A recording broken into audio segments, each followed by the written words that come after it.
This is Randy Schell, and I'm making a video cast, part 3 of a 3-part series on cardiac subspecialty anesthesiology, high-yield keyword review, and as part of the University of Kentucky Department of Anesthesiology didactics. As a reminder, the keywords are published by the American Board of Anesthesia each year, and we've utilized these over more than a decade to develop a keyword-based review. And in part 1, I went through some of these keywords, and we'll move right into our outline of what we're covering in part 3 and then into our keywords. In part 3, we're going to cover physiologic changes under special conditions of aging and obesity, cardiac pathology, including valvular heart disease, congenital heart disease, and some other things, cardiopulmonary bypass and the issues around it, inotropes, vasopressors, and vasodilators. And we'll start with cardiac changes with aging. In the elderly patient, the resting heart rate decreases quite dramatically, and it can be estimated by taking 220 minus the age, such that an 80-year-old, 220 minus 80, would be about 140 as their maximal heart rate. Now, their stroke volume and cardiac output, if you measured it at rest, it's not decreased, it's normal. But if you take that elderly person out and make them exercise, their stroke volume and cardiac output response will be less. They can't produce the same cardiac output and stroke volume, and they're more dependent upon preload than you or I are. Their vessels get less elastic, and systolic hypertension is not uncommon, such that you might see an elderly patient with a blood pressure of 170 over 85 and left ventricular hypertrophy because of long-standing hypertension. The peripheral vascular resistance is actually increased, and on the heart itself, if you look at the beta receptors, the number of beta receptors don't change, but the ones that are there don't work as well. So not only are the beta receptors on their heart not working as well, their baroreceptors present up in their carotid sinus aren't working as well. And if the beta receptors aren't working as well in the heart, the body says, I need more bang for the buck, and so they start kicking up the norepinephrine levels, and so circulating norepinephrine levels in the body of an elderly patient are high. But the beta receptors themselves are not increased in number, they're just not working as well. Obviously, as you age, the risk of coronary disease and valvular heart disease goes up, and diastolic dysfunction is not uncommon where the heart doesn't relax as well, and you can actually get heart failure with preserved ejection fraction, or heart failure when you have an ejection fraction greater than 40 or 50% because of that stiff left ventricle with high pressures inside, backing up, dilating the left atrium many times and often resulting in atrial fibrillation as aging occurs, and backing up the pressure into the pulmonary system, resulting in heart failure symptoms. If someone has a big thick left ventricle with diastolic dysfunction, like the aged patient, they become more and more dependent on the atrial kick, a P wave, such that if an elderly patient is in sinus rhythm and suddenly goes into a junctional rhythm, losing a normal atrial kick, they can become severely hypotensive. Cardiac changes with obesity. With excessive adipose accumulation, there is more fat mass in the body. Their muscles actually have to grow some too to be able to carry around that fat. And I like to think of it as all these beds of fat with little capillaries, such that if you add resistances in parallel, the actual systemic vascular resistance goes down. Lots more capillary beds out there. And so in a normotensive obese patient, we think of SVR being a little lower. And they have more blood volume because they have to fill all of that fat with blood and plasma also. And they have to have a higher cardiac output, so their stroke volume goes up, their cardiac output goes up. It's not like they're walking around with a heart rates of 150, so their heart rate's not changing much. It's the stroke volume and cardiac output that is. So the heart's working hard to produce an adequate cardiac output to perfuse all of that fat, and it tends to enlarge over time. The wall stress goes up because they often have associated hypertension. Hypertrophy of the left ventricle can occur, and if that hypertrophy occurs and it's adequate hypertrophy, then it just gets stiff and thick, and you have a relaxation issue also on top of all the other problems that they have, and that's diastolic dysfunction. And that can cause LV failure, But if it doesn't hypertrophy and can't respond well to the increased cardiac output demands, it can have systolic dysfunction. So the left ventricle can fail in an obese patient because of all these factors. Now, if we track down the left side of this graphic, it's not uncommon to see sleep apnea and obesity hypoventilation syndrome be present in patients with obesity. At nighttime, their CO2 goes up in obesity hypoventilation syndrome, and their oxygen levels go down. What does that do to the pulmonary artery? It vasoconstricts it, and they can develop pulmonary artery hypertension. So now, on top of not only the right and left ventricle needing to produce a greater cardiac output, but the right ventricle now is pumping against a higher resistance, and you can see why RV hypertrophy, enlargement, and RV failure can occur. So biventricular failure is something that can occur in long-standing obesity. Pulmonary hypertension is the next topic. By definition, a mean pulmonary artery pressure greater than 25 millimeters of mercury at rest. The pulmonary vascular resistance we calculated earlier in our KeyWord review, but as a reminder, it is a change in pressure through the system, the pulmonary artery in this case, the driving force being mean pulmonary artery pressure, pressure on the opposite side of the lungs, the pulmonary artery occlusion pressure. So that's P1 minus P2 on the top divided by flow, or Q, which is cardiac output, times 80 to correct for from Wood's units to Dynes second centimeters to the minus fifth, gives us our PVR, which we said was about 1/8 to 1/10 that of SVR in the normal situation.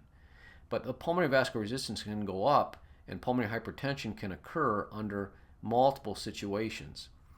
And high pulmonary artery pressures can occur because of destruction of the alveolar capillary units, like in COPD emphysema, from mitral stenosis and pressures building up and backing up into the pulmonary artery, from chronic hypoxemia and chronic global HPV, constriction of the pulmonary artery, from left heart failure and LVEDP increasing in that failing heart greater than that magical 18 number and backing up into the pulmonary system, and obesity hypoventilation syndrome associated with hypercarbia and hypoxemia during sleep time, and pulmonary hypertension.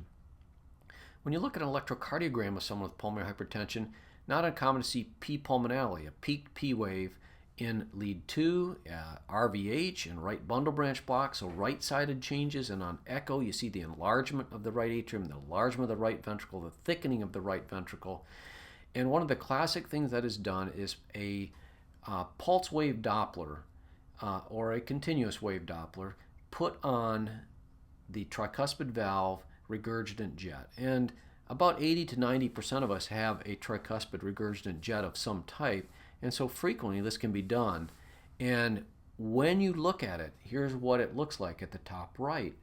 The jet of TR is shown first, and then on the right is the envelope of the Doppler signal, and the velocity of that blood going back through that tricuspid valve into the atrium from the right ventricle is a correlate of how high the pressure is in the right ventricle. So think about that for a moment.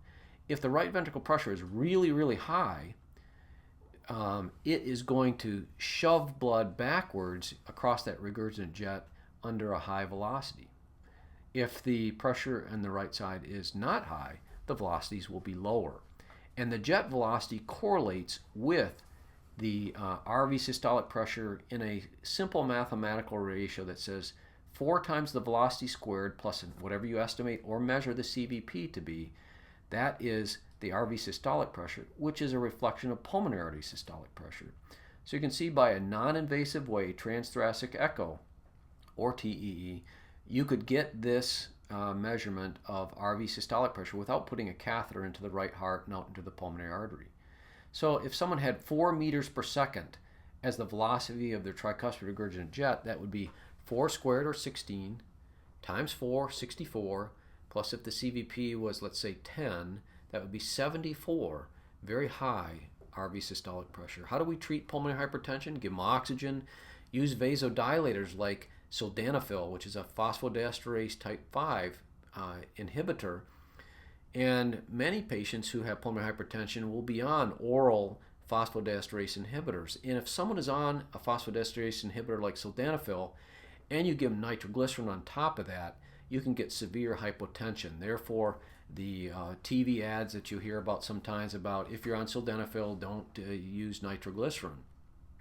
Well, what if someone's on sildenafil prior to surgery? Well, if it's used for pulmonary hypertension, you probably shouldn't stop it. But if it's used for erectile dysfunction, remember that sildenafil has a half-life of about 4 to 5 hours. So in a day, which is more than 3 half-lives, it's going to be pretty much gone, and therefore the recommendation to stop it the day before surgery. These patients can also be treated with inhaled nitric oxide and prostacyclins, as well as intravenous medications to drop the pulmonary artery pressures. Avoid in the perioperative period things that increase PVR. Hypercarbia causes constriction of the pulmonary artery. Hypoxia causes constriction. Acidosis, getting cold, raising your norepinephrine stress hormone levels, which through its alpha-1 mediated constriction can raise PVR. Ketamine and nitrous oxide, two unique anesthetics that can raise sympathetic tone and can increase pulmonary vascular resistance, probably should be avoided in someone with severe pulmonary hypertension. Pulmonary embolism is the next key word. Can be air, amniotic fluid, blood clots, tumor cells, like in renal cell carcinoma, or tumor cells from a long bone fracture, fat from a long bone fracture. What are the signs and symptoms? If you're awake, shortness of breath, breathing fast, pleuritic chest pain, the saturation drops. But intraoperatively, classically what we find is sudden hypotension during the time of the pulmonary embolus, which is blocking blood flow out into the pulmonary artery. Hypoxemia, because you have alveolar units that aren't getting blood that continue to be ventilated, that's dead space. And bronchospasm. But a sudden decrease end tidal CO2 is classic, where you're merely going along at 35 end tidal CO2 and suddenly it's 15 and the blood pressure went from 120 now down to 60 as they're reaming on the femur for an orthopedic surgery, and you draw blood gas and the arterial CO2 is very high, 60, 70, while your end tidal CO2 is 15. That is classic findings for some form of embolization. The RV systolic pressure is high, CVP is high, tricuspid regurgitation is high, and the right heart just doesn't like trying to beat against this resistance. And it may look on TE like the picture on the bottom right of a dilated RV that's not contracting very well, that has the tricuspid annulus pulled apart with regurgitation occurring through the tricuspid valve, the interatrial septum bowing to the left side because of the high pressures on the right side, and an underfilled, hypovolemic but well-functioning left ventricle. That would be classic echo findings. And D-dimer is a blood test to look for evidence of fibrinolysis. Clot with fibrinolysis produces D-dimers, and you could pick those up on that test. CT and angios are things that we also can use to diagnose pulmonary embolus. Next topic is cardiac tamponade.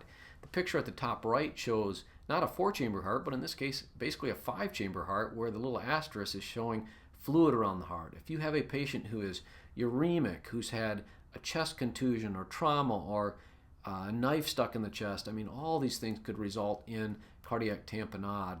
Post-cardiac surgery, where a big clot sitting behind the heart, could also cause cardiac tamponade. In this case, we classically think of a big bag of fluid around the heart, compressing the chambers of the heart, and obstructing diastolic filling of the heart chambers. Stroke volume goes down, cardiac output goes down, blood pressure goes down, and that bag of fluid around the heart during diastole causes all the chamber pressures to equalize, such that the diastolic CVP, the pulmonary artery diastolic pressure, the wedge pressure, all those become equal, such that CVP might be 20, PAD 19, wedge pressure 21, very close, and we say those numbers go along with a cardiac tamponade diagnosis.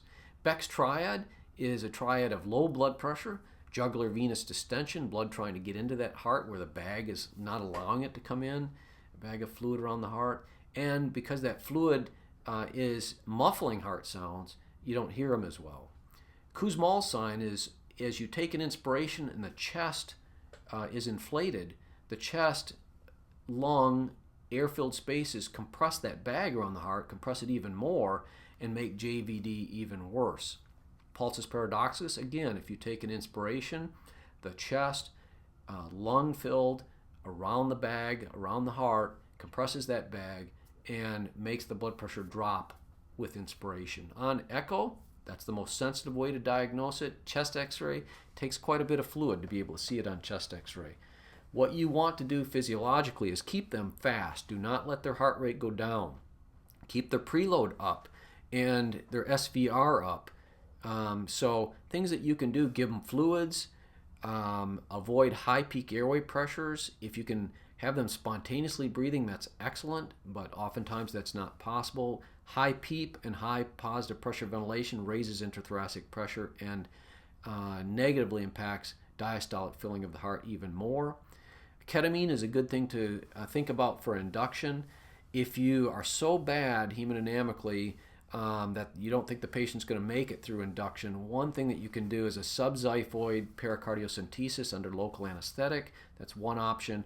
Or even putting femoral vessel cannulation, femoral vein and artery, and being ready to initiate cardiopulmonary bypass if the patient crashes on induction of anesthesia. The next topic is pressure volume curves and pathology, and being able to recognize various pressure volume curves. The gray one here, dark gray, represents a normal pressure volume curve. And we went over this in part 1 of our keyword review. So let's just focus in on recognizing what valvular heart lesion goes with what pressure volume curve. B, the light aqua colored one, shows a underloaded or low volume left ventricle. That's mitral stenosis. While C represents, look at the pressure on the y-axis that has to be generated inside that left ventricle to have blood ejected, and that is aortic stenosis. So high pressure inside, aortic stenosis. Underfilled, mitral stenosis. And the regurgitant lesions, both mitral regurgitation and aortic insufficiency, result in the biggest hearts of all. And in that chronic AI patient can have an extremely large dilated heart with volume overload. So let's look at AS first.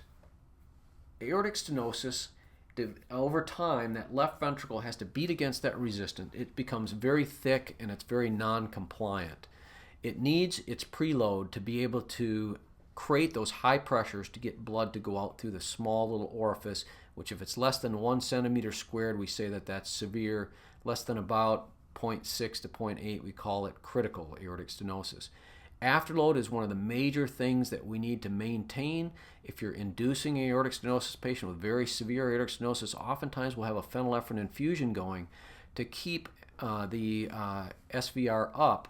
Why? Because if the SVR drops and diastolic blood pressure drops, you will not perfuse the coronaries very well, and that big thick left ventricle, endocardium especially at risk, may become ischemic. Then it can't generate the pressures anymore to get blood through the little hole of the aortic stenosis, and then you're in real extremis.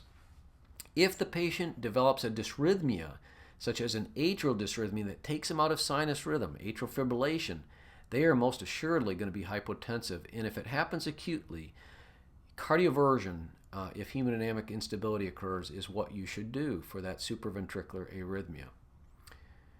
Aortic insufficiency, the problem is blood going backwards through the aortic valve. So what do you want to do? You want to keep them vasodilated so more goes forward. When the vascular resistance is low, there's less that goes back through that aortic valve. So nitroprusside and vasodilators, turning up an inhaled agent to 1 or 2 MAC. When a patient with AI goes to sleep and you turn on your vasodilating inhaled agent, oftentimes they get better. The AI goes down.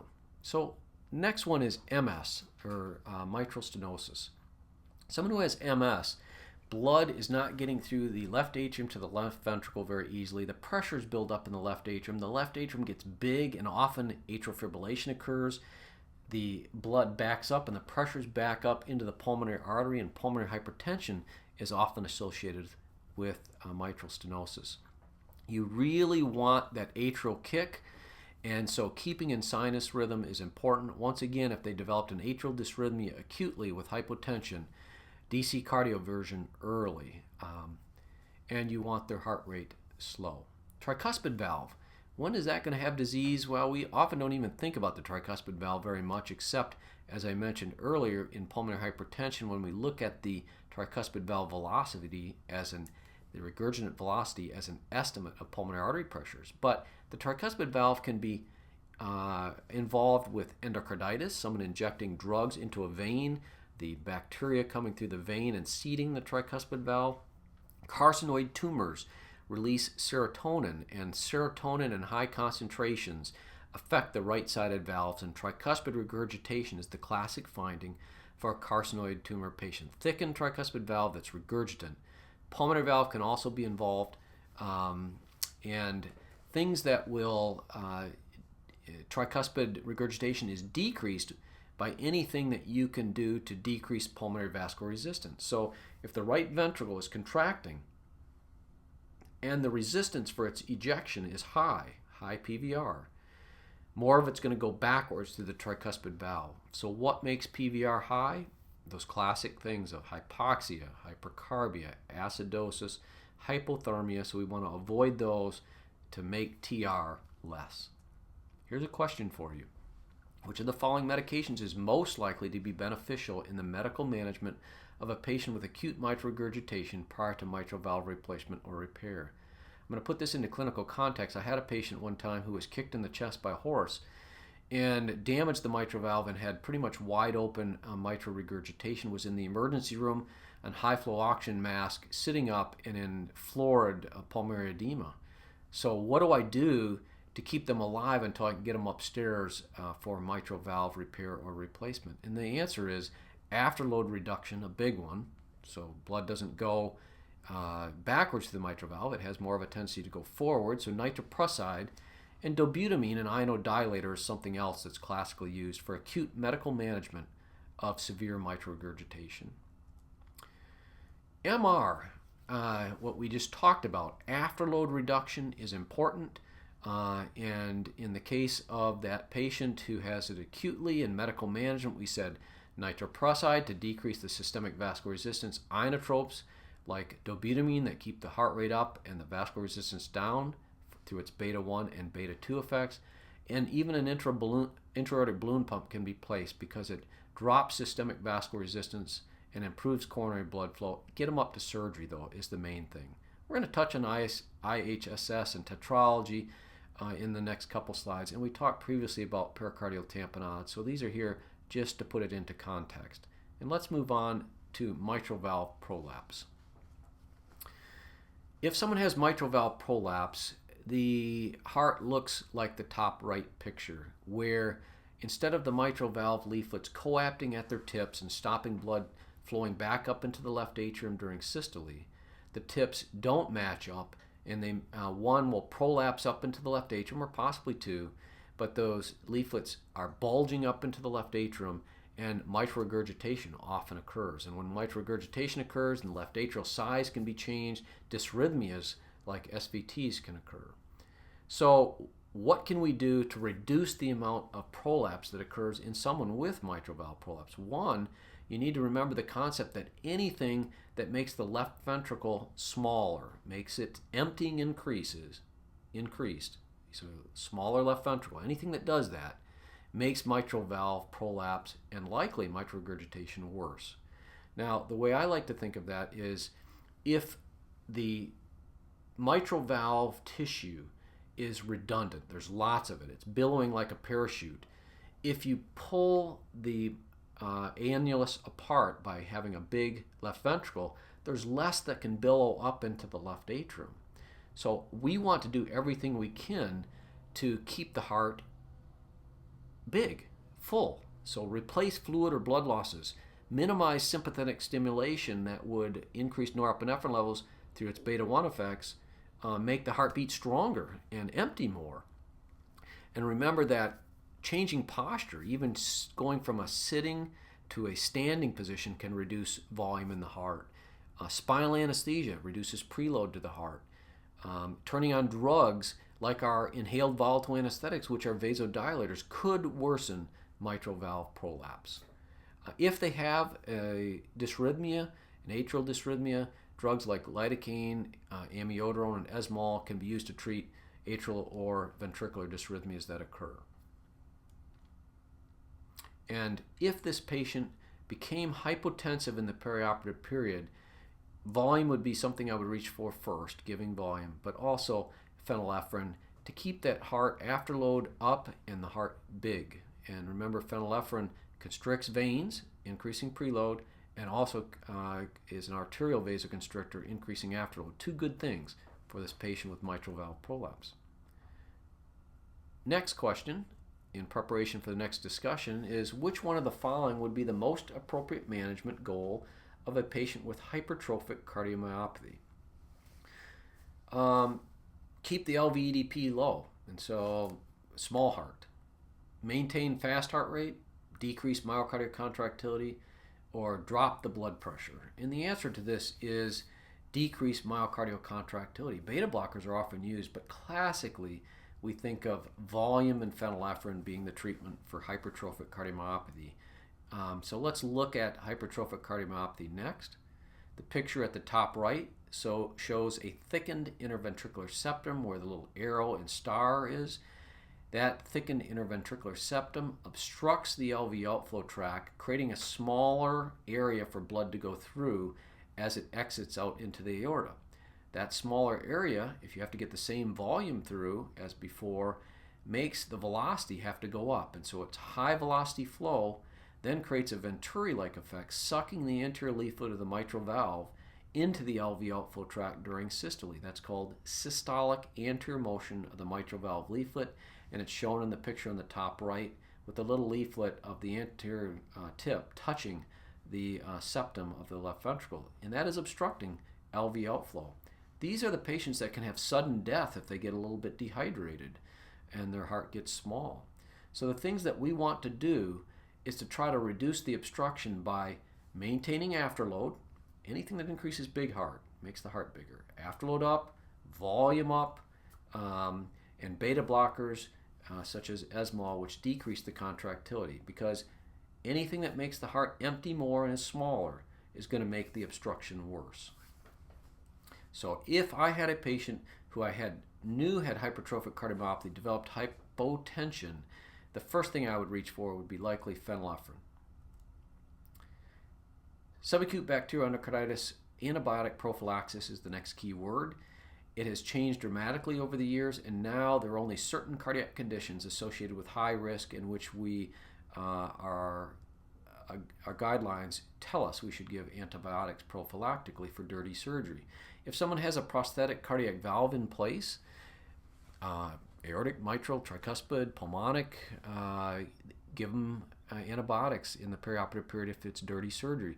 If they have prosthetic material that's been used for a cardiac valve repair or previous history of infective endocarditis, if they have congenital heart disease and still have residual shunts, blood going wrong ways in the heart, in between chambers, for example, or if they had a repair and prosthetic materials in place and that prosthetic material has only been in place for less than 6 months, like an ASD repair, hasn't had a chance to endothelialize, antibiotics are indicated, or if there's residual flow around those repairs, so it's not a perfect repair.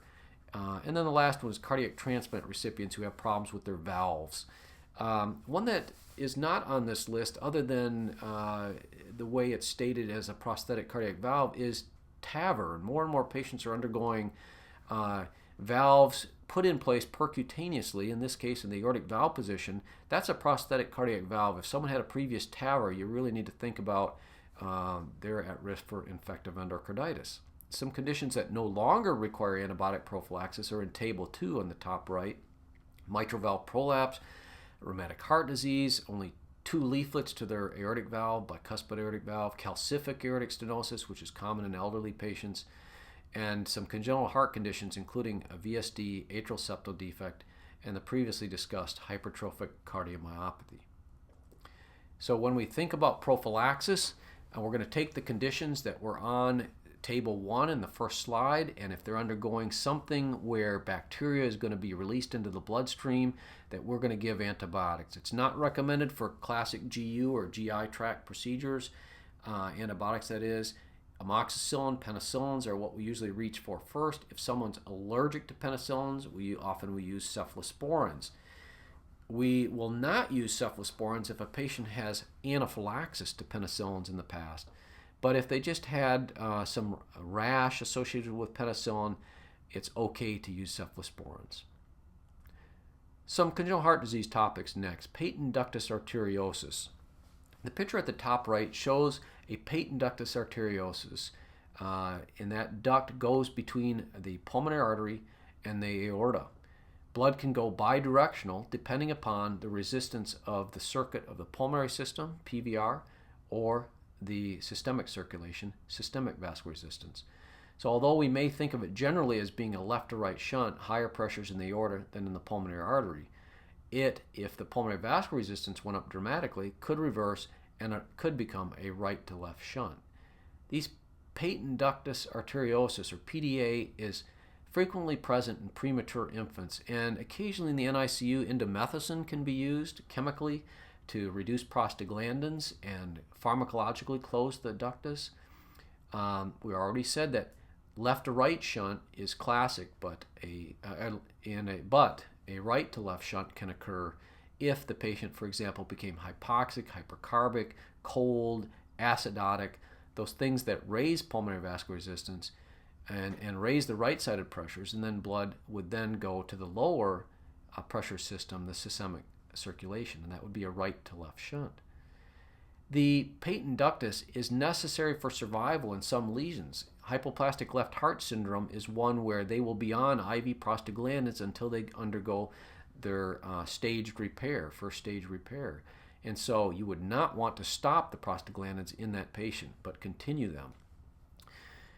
Occasionally you'll go and do a PDA ligation up in the NICU, and the premature infant that is frequently has this PDA will often have a blood pressure, let's say, of 55, and if the ductus is open and big, maybe a diastolic pressure of like 15 or 20, a wide pulse pressure. And the reason for that is as blood goes out through the aorta, instead of having to run off into a higher vascular resistance circuit, it can just drop through that ductus into the lower resistance pulmonary system, and so there's a wide pulse pressure. Now, if you go in and put a clamp on the ductus, you've taken away that low resistance runoff system, and the diastolic pressure jumps up. So after the ductal clamping, ligation, you should see a rise or step up in the diastolic pressure. Let's say now it's 55/30.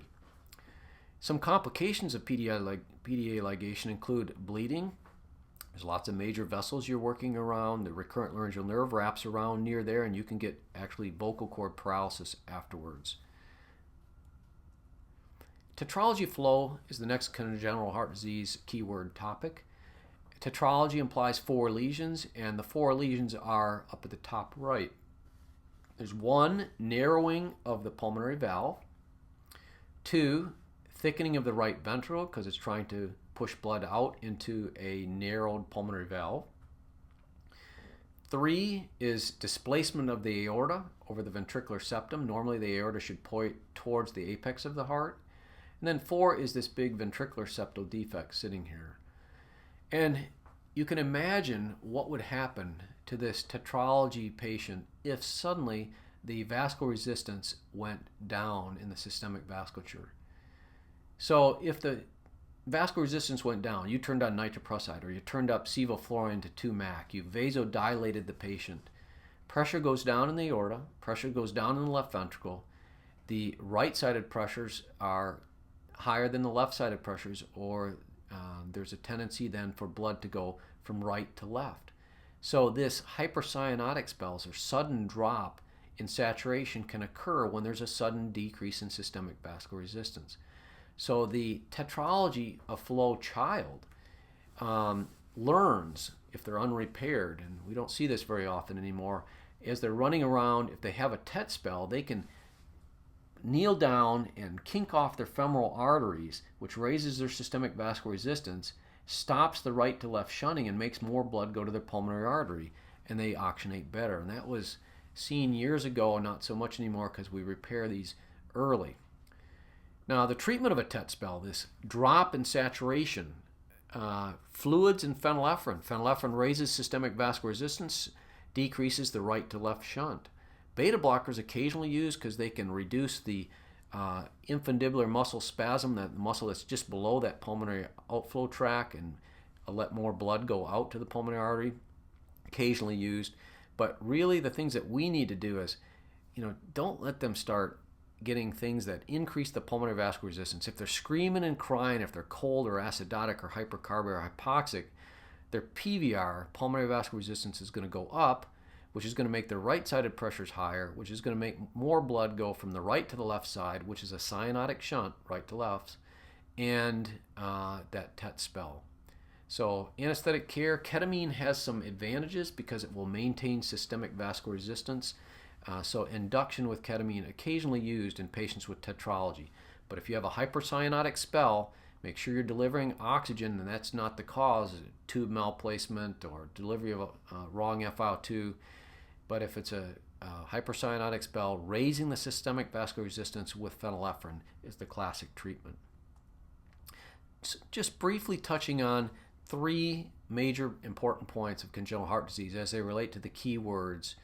And the first one is Fontan. If you hear the word Fontan, a patient has had a Fontan, what it refers to is usually this has been done for a patient who was born with a single ventricle. And you have to find a way for that single ventricle to pump to the systemic circulation, but then you got to get blood back to the pulmonary artery, now without a ventricle pumping it. And so the staged procedure, usually a Blalock-Taussig shunt, followed by a Glenn procedure, followed by the Fontan. The Fontan is basically making all your blood from your superior vena cava, your inferior vena cava, coming up to the heart, and then going into the pulmonary artery, and under central venous pressures going into the pulmonary artery with no heart contracting and pumping it in. So if there's no right ventricle, the pulmonary blood flow depends on venous return, which is CVP. So you can immediately see that if a patient with a Fontan became dehydrated, hypovolemic for any reason, pulmonary vascular resistance went up for any reason, high peak airway pressures, hypoxia, hypercarbia, etc., you could see that blood would not go well into that pulmonary artery and it would back up in the venous system. So blood flow into a patient who's had a Fontan depends upon CVP, and we want to keep the preload up and the pulmonary vascular resistance down. Just briefly, hypoplastic left heart syndrome. Unless you do neonates regularly, you are unlikely to care for a patient like this, but hypoplastic left heart syndrome has one ventricle, and the aorta is not well developed. You can see it's narrowed up here, and they are dependent upon their PDA. The patent ductus arteriosus must stay open, because if that patent duct is closed off, they're not going to get blood out into their systemic circulation. And so they're often on prostaglandins to keep the ductus open. And we have to be very careful about balancing systemic and pulmonary vascular resistance, because blood can go out to the lungs, or it can go through the ductus to the systemic circulation. So I want you to think about a situation where if I turned up the oxygen very high to this patient, oxygen dilates pulmonary arteries. The pulmonary venous resistance would go down, and blood would come out this ventricle out into the pulmonary artery and flood the pulmonary system, and more would go to the pulmonary system than to the systemic circulation. And initially you have a pretty good saturation, but over time you get more and more acidotic and the patient's worsening. And so giving supplemental oxygen to these patients in high concentrations is something that we need to avoid. Just like hyperventilation. If we hyperventilate them and drop their carbon dioxide, that dilates their pulmonary vasculature also.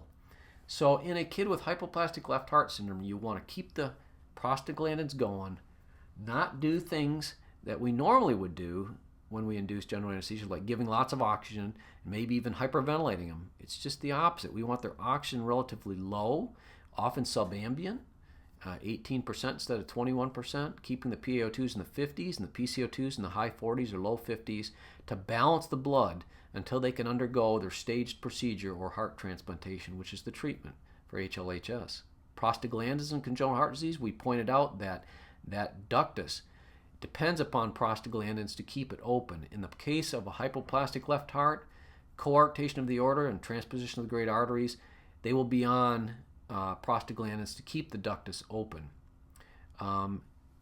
And if the ductus closes, there can be rapid clinical deterioration with acidosis, seizures, cardiac arrest, and organ injury. Some easier ones to talk about now. Antithrombin III deficiency. Heparin, to have its action, has to bind to antithrombin III. Then antithrombin III has its action on multiple of our coagulation factors. And antithrombin III can be deficient for a congenital reason. You just don't have the genetics to make that protein. And if you're a heterozygote, you can have thrombotic events throughout life. If you're homozygote, you're going to die in infancy.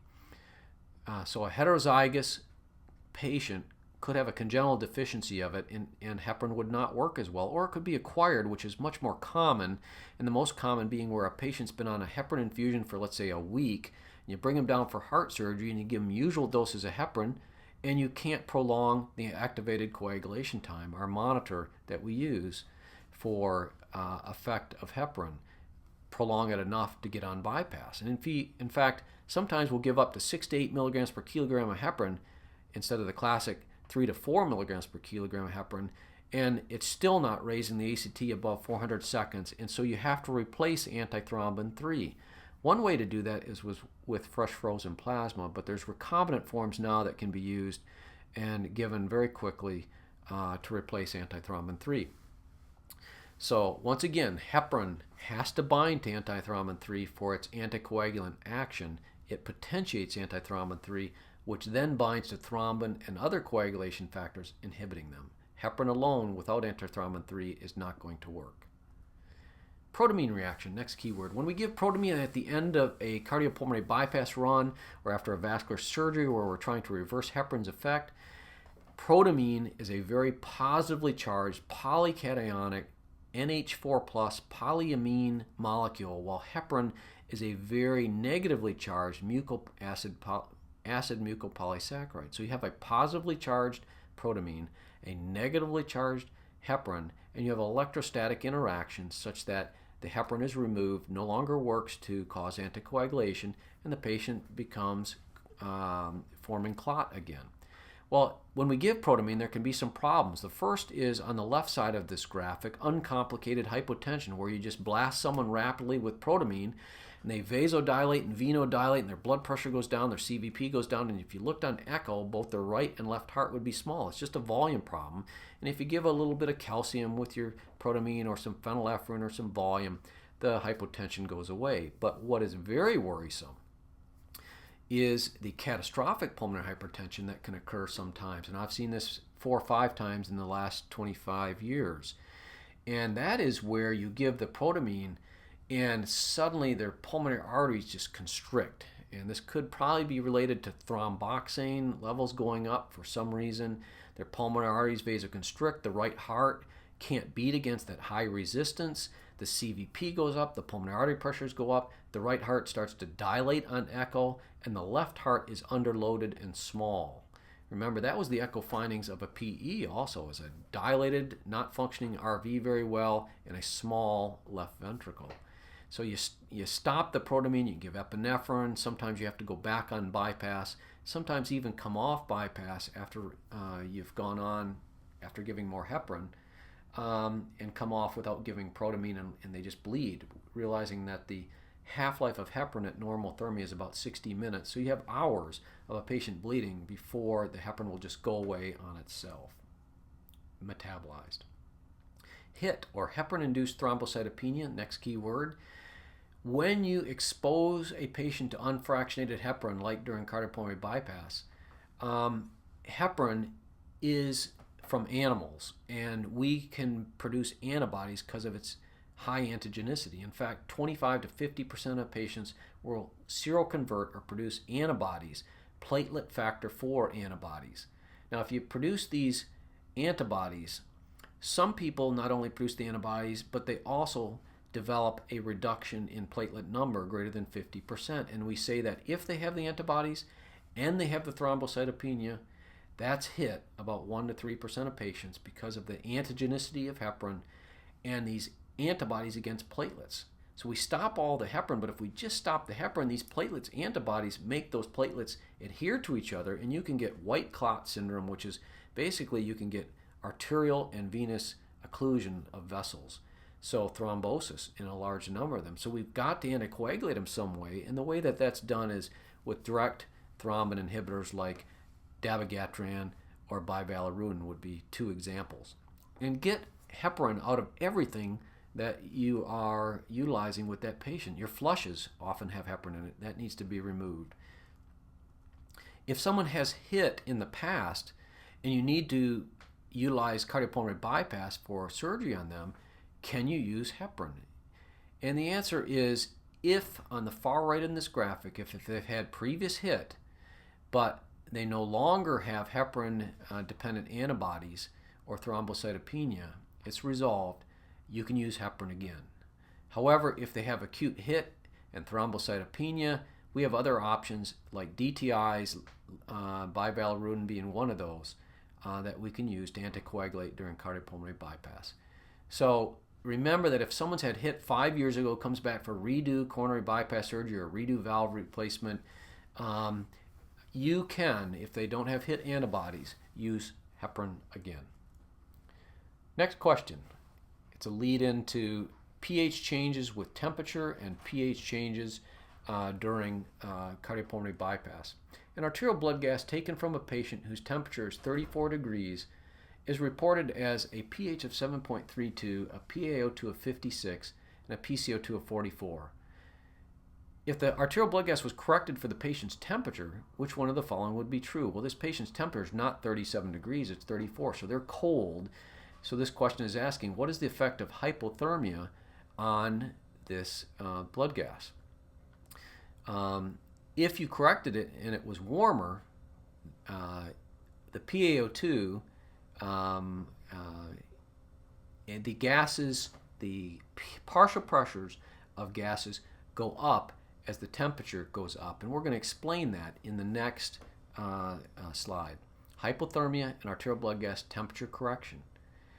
PaO2 and PaCO2 with hypothermia, the partial pressures of them go down. And the way I like to think of this is, if you have a cold environment with the blood sitting in it, little molecules of CO2 and oxygen, they don't have the kinetic energy to jump up and bounce against the walls and create a partial pressure.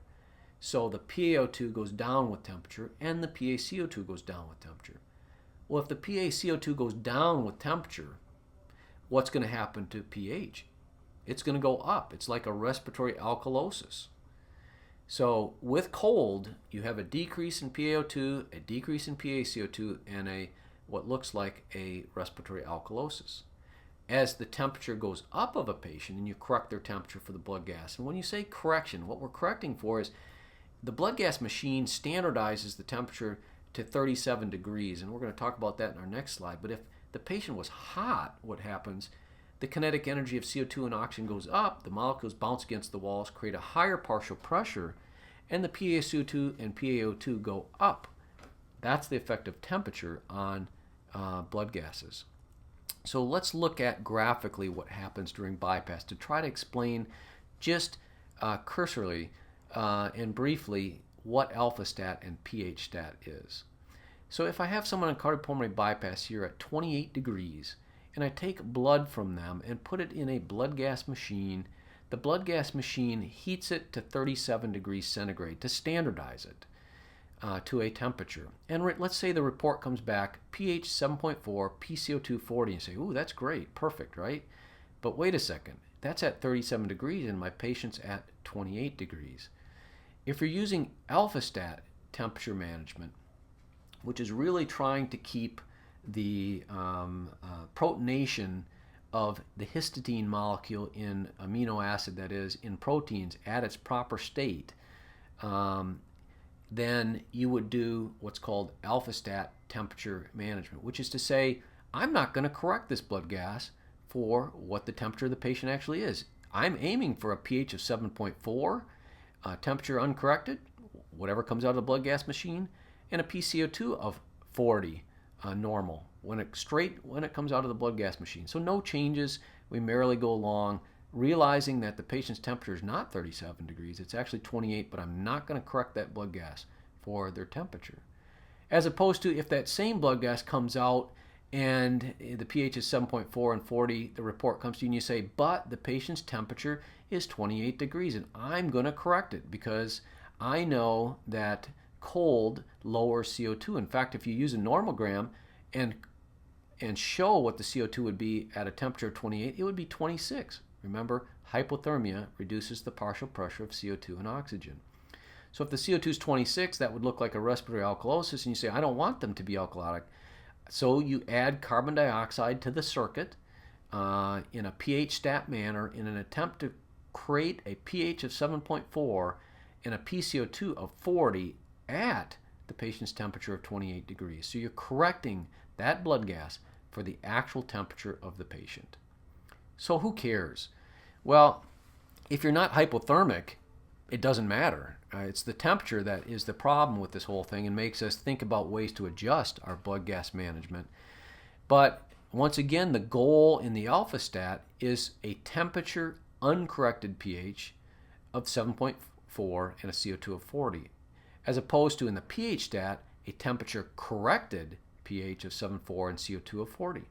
So that person that you corrected it for, you're going to add carbon dioxide. If there's more carbon dioxide, you actually get more cerebral blood flow. Well, that seems like a good thing, but you may deliver more microemboli that occur in the bypass circuit, and there has been some issues with worsened cognitive dysfunction in patients with pH stat management.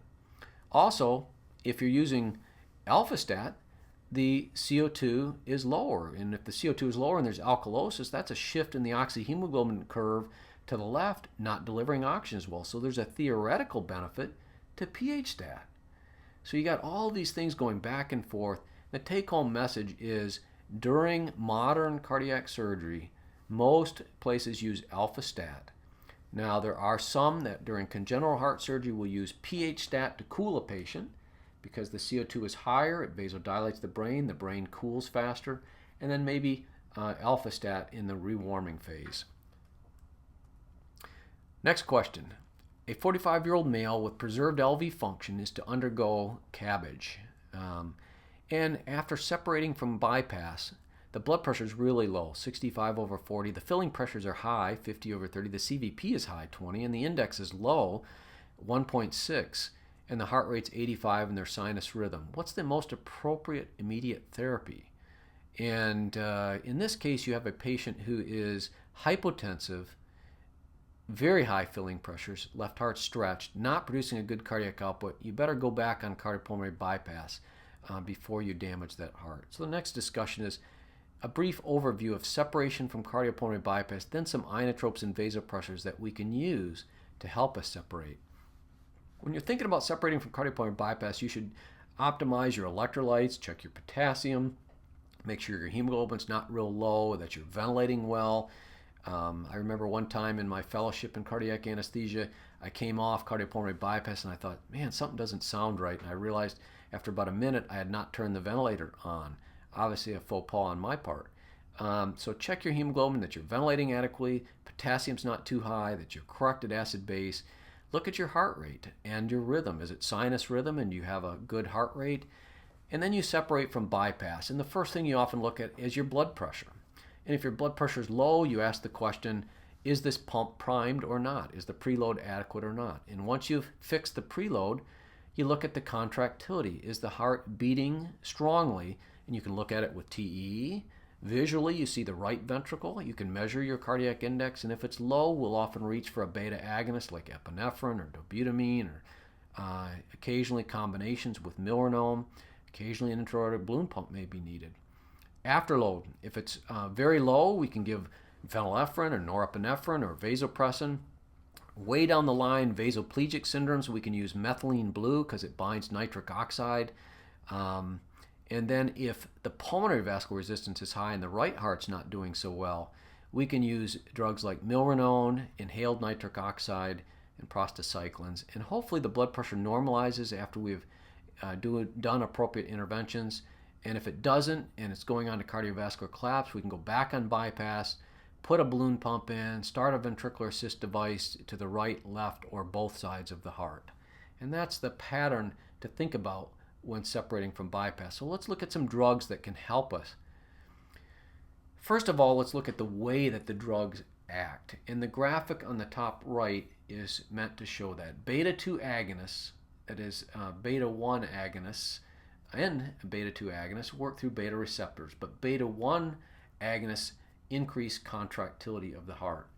When a beta-1 agonist binds to its beta receptor through G-mediated protein, adenylate cyclase activity goes up, cyclic AMP goes up, and calcium inside the cell goes up.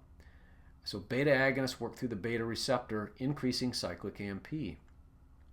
Phosphodiesterase inhibitors work differently in that they inhibit the breakdown of cyclic AMP. So beta agonists make the cyclic AMP go up, and phosphodiesterase inhibitors stop it from being broken down. So you can see how synergistically epinephrine or norepinephrine combined with Milrinone makes some sense. They're both working in a different way to raise cyclic AMP, and you can get synergistic effects. Glucagon is shown up here because glucagon does not require the beta receptor, works independent of it. In patients with beta blocker overdose, glucagon is a way to get by that beta receptor and increase intracellular cyclic AMP. A treatment for beta blocker overdose is glucagon. We previously mentioned that digoxin works at the sodium-potassium pump, increasing intracellular calcium, but this would not be something we would use acutely in an attempt to increase inotropy after bypass. Usually a beta-1 agonist and or a phosphodiesterase inhibitor. So let's look at these inotropes. Dopamine works at dopamine receptors. Usually classically we think of very low-dose dopamine working at dopamine receptors, increasing renal blood flow, mesenteric blood flow. Higher doses, beta-1 and beta-2 effects, and at very high doses having a vasoconstrictive effect.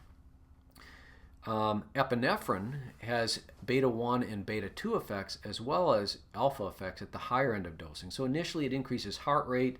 It actually at low dose can be a inodilator, and at high doses be an inoconstrictor because of its beta-1, beta-2 effects at low doses, and at increasing doses the alpha effect.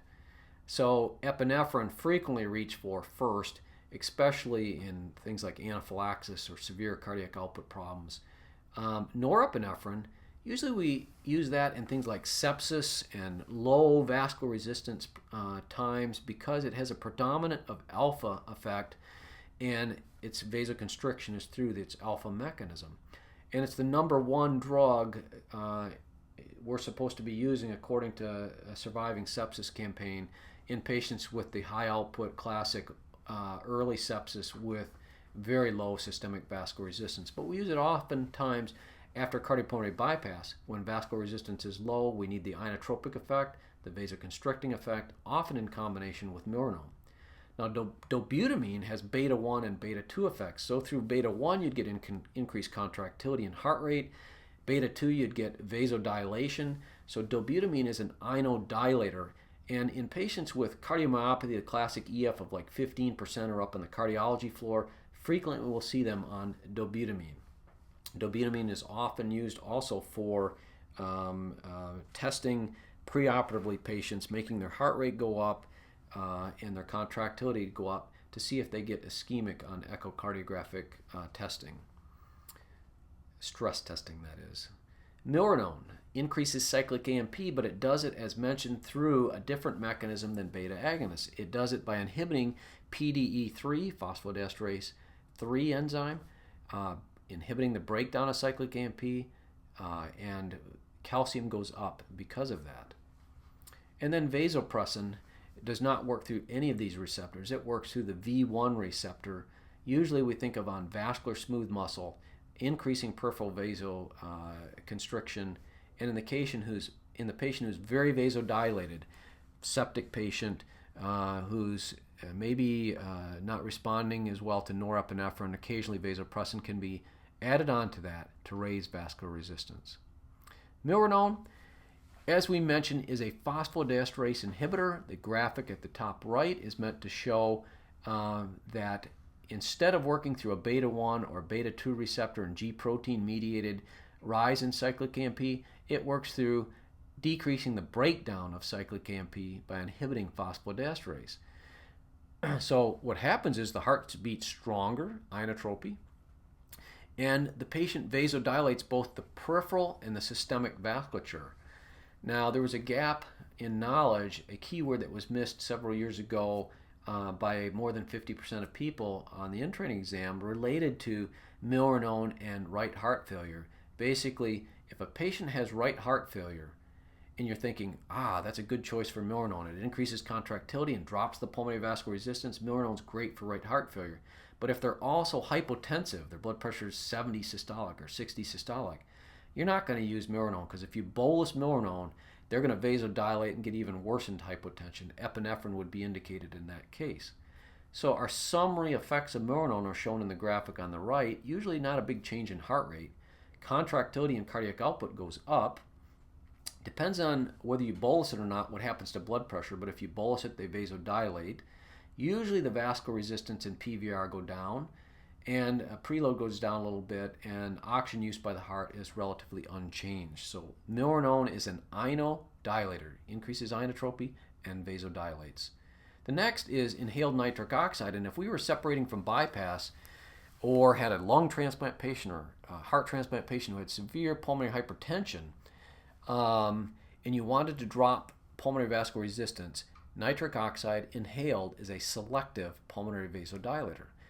It is used to treat pulmonary hypertension and right heart failure, and it does that by a mechanism shown in the top right. Nitric oxide, not nitrous oxide, but nitric oxide, NO, is inhaled, goes into the alveolus, the blood going by is exposed to nitric oxide, cyclic GMP is formed, the vessel vasodilates, the pulmonary vessel vasodilates, nitric oxide rapidly binds to hemoglobin and is inactivated such that when the nitric oxide hemoglobin combination meets the systemic circulation, it doesn't dilate the SVR. That's why we can call it a selective pulmonary vasodilator. And it is cyclic GMP mediated. Has a very short half-life, binds to hemoglobin. That's why it doesn't dilate the SVR, and has some toxicity effects. One, it's metabolized to methemoglobin. Usually this is not a big problem. It has some immunosuppressive effects, inhibits platelet adhesion, and if you stop it suddenly in a patient who, for example, is breathing 20 or 40 parts per million inhaled nitric oxide, they can have a rebound effect. That is, their PVR can go up dramatically. So we don't just suddenly drop it in patients, but wean them slowly. Now, if the patient's separating from bypass and really having problems, one option is in an intra-aortic balloon pump. Intra-aortic balloon pump is placed in the descending thoracic aorta below the takeoff of the left subclavian, as shown in the graphic on the far right. That balloon inflates during diastole and deflates during systole. So inflation during diastole creates an increased pressure inside the ascending aorta, improving coronary blood flow. Its deflation during systole will allow a suction-like a force to occur. So that's when the left ventricle ejects during systole, it ejects into a lower resistance circuit, and you get more forward flow. So inflation during diastole, improving coronary blood flow, deflation during systole, dropping resistance to flow forward in the aorta. The contraindication, when should you not put in a balloon pump? If someone has moderate to severe aortic insufficiency, imagine that inflating during diastole, the aortic valve is not competent. Where would the blood go? It wouldn't go down the coronary arteries. Most of it would go back in the left ventricle and dilate it and make things worse. So a bad aortic valve, moderate severe AI specifically, is a contraindication. The picture at the bottom right shows the balloon inflation during diastole. Notice at the dicrotic notch, and you have diastolic augmentation of coronary perfusion. This is a situation where the diastolic pressure can be higher than the systolic pressure, an unphysiologic situation, because that balloon inflates during diastole. And because it's assisting the heart's ejection by dropping the resistance, it's decreasing peak aortic systolic pressure, the oxygen use by the heart, decreases wedge pressure, and increases coronary perfusion and cardiac index. So beneficial effects of intra-aortic balloon pump, but don't put it in someone with moderate to severe AI. Last couple slides, vasodilators and vasopressors. The vasodilators, nitroprusside, nitroglycerin, are the classic ones that we use, and they work through cyclic GMP nitric oxide releasing mechanisms. Nitroprusside tends to dilate arterioles more than venules, while nitroglycerin tends to dilate venules or drop preload more than it does a drop in vascular resistance of the arterioles. The graphic on the right shows nitric oxide and cyclic GMP formation, and the fact that cyclic GMP is broken down by phosphodiesterase type 5 in the vascular smooth muscle, and so PDE5 inhibitors could raise cyclic GMP and increase relaxation. Alpha blockade, rarely will you use an alpha blocker. We use alpha agonists all the time, like phenylephrine in the operating room, but an alpha blocker, if you have a patient with pheochromocytoma that's secreting norepinephrine, they're vasoconstricted, oftentimes they will be put on a alpha blocker for weeks in advance of a surgery. Phentolamine, regitine is an example of a non-selective alpha blocker that's reversible. And then there's selective alpha blockers like telazoline, prazosin, and doxazosin. Vasoconstrictors, phenylephrine is the classic alpha agonist. Methoxamine rarely used anymore. It's also an alpha 1 agonist and will constrict. So the mechanism of vasodilators, cyclic GMP is the main one. Alpha blockers can also vasodilate. The next cardiac drugs to be discussed is vasopressin.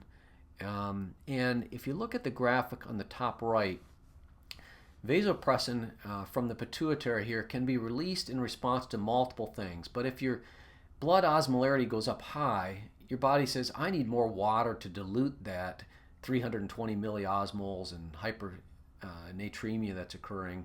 And so it produces vasopressin. It can also produce vasopressin in response to hypovolemia and hypotension. But hyperosmolarity is a strong stimulus for vasopressin release.